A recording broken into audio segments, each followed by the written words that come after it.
Hello guys, alam niyo ba na may shampoo na pwedeng gawing gamot? Oo, tama, gawing gamot. Etong shampoo na to ay pwedeng makatanggal ng dandruff natin at saka yung maaasim ang buhok, yung laging nagpapawis, pwede rin po yun. At eto pa, hindi nyo to aakalain. Etong shampoo na to ay pwede rin maging gamot sa bungang araw. Tama po, sa bungang araw.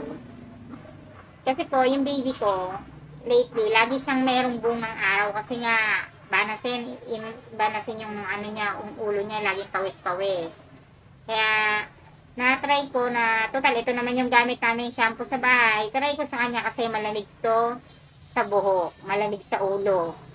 Kaya, try ko siya. Alam nyo ba, one day lang, hindi na siya nangangate. Tapos, second day, natutuyo na siya. Alam nyo na ba ako ng shampoo to?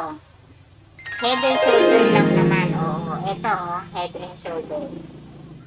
Kaya kung may mga baby kayo na sakit ay bungang araw, try nyong shampoohan nito. Wala namang mawawala. Ang galing, di ba?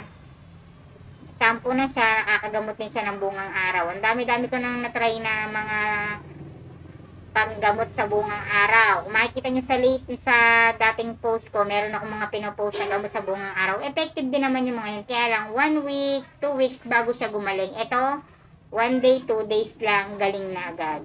Kaya guys, gamitin nyo na, okay?